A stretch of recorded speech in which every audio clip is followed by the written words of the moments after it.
He told me that.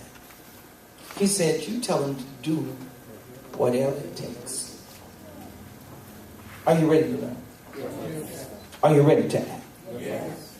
Over the last 2 days, I've heard pristine testimonies, like waters from the mountainside, snows that quench the thirsting of my soul when I hear these wondrous works of God. Some of you are occupied, and you please relate the messages to your friends, but I'm talking to you. But you know, some of you are so occupied looking for local love, you can't even come to national attention. Wow.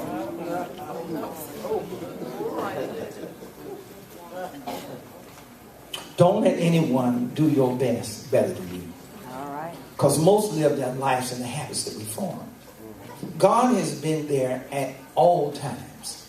We are the ones who are growing and who are coming into the knowledge of truth. God knew about flight before we made airplanes. He had already made angels and birds, flying insects, and the wild geese. He travel and fly for 5,000 miles. A 60-pound bird will fly across the sea nonstop. They know how to flow with the winds, and particular seasons they must fly. And they know how to get there and how to get back. And when the wild geese flies, I talked one time about the migratory pattern of the wild geese. When they fly, there's a point bird. And then they form, if you've seen how birds fly, and it looks like a V shape. Because they provide lift when their big wings flap. It provides, the vortex behind them provides lift for the birds that are behind.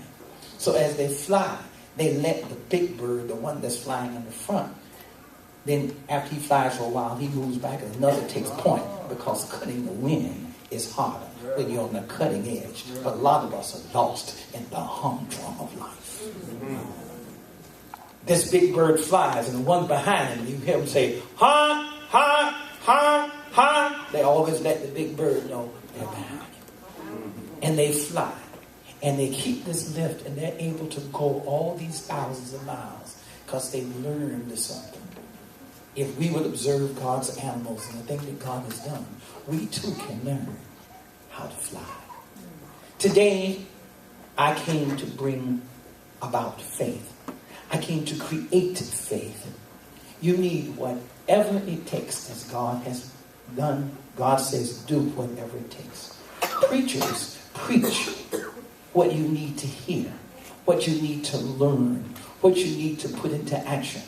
We preach God's truth, his way of handling matters, fulfilling his intent and his vision, being merciful and forgiving. You're supposed to think, act, change, and change others for the better. We preachers are not on our own. We must educate and heal. We are connected to Jesus. And as we give ourselves to his service, we become more sensitive to his voice. Lord, I hear the shouts of blessings. Some people can hear it. Lord, I hear the shouts of blessings. Lord, I hear the shouts of blessing. Thou art scattering forth. Some people can hear the blessing. This morning when I came in here and I was praising the Lord gave us a new song. And we just started right at the beginning. Because the Lord told me he was ready. We are connected to Jesus.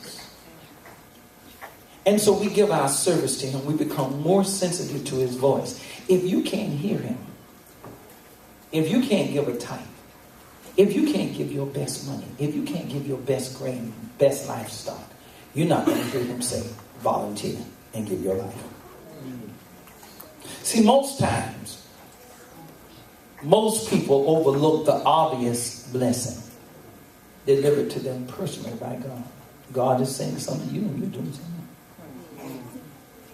It speaks to them. It teaches them. He writes to them. He heals them. But because it looks so much like them, and they know a bit of their earthly history, they reject their own seeds and reject wealth and do not grow.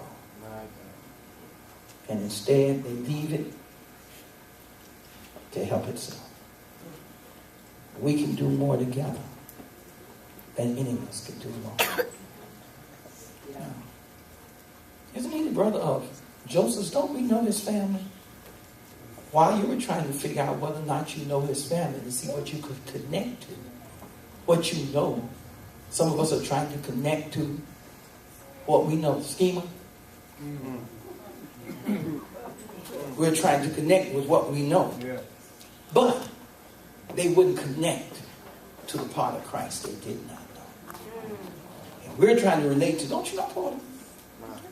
Don't you know Brother? And we forget, and we keep hearing her say a message. She says, my husband would not have known. Pristine testimony. My husband would not have known to sit down to call Africa.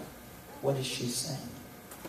And if she says it over and over again and we keep missing it, it doesn't mean the testimony is boring. It means you cannot connect. Because God says if he says something more than one time, it's because it is imminent. That something else is about to occur and you shouldn't miss the learning curve. When this young woman stood up to testify, I remember a little girl being born when her parents wanted a baby. And she stood there, and you have to understand when your time comes, because God will speak to you when somebody else has your attention. Wow. God will speak to you and try to do something in your life that's amazing and wonderful, and somebody will try to stop you. And you'll have no inkling that's what they're trying to do.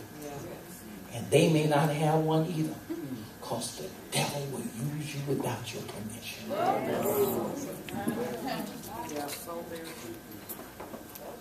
So this young girl wanted to get in classes, and West Coast provided an atmosphere where she could advance. She went, and not only did she do well at the college and graduate, she's graduating before she gets her high school diploma. That graduation came before, but she still had to get out because she wants what the West Coast gives. Now that young woman went out there. She didn't just go to school. She's graduating, has graduated with an AA degree. She will be admitted as a junior to the University of Florida in the Department of Chemistry.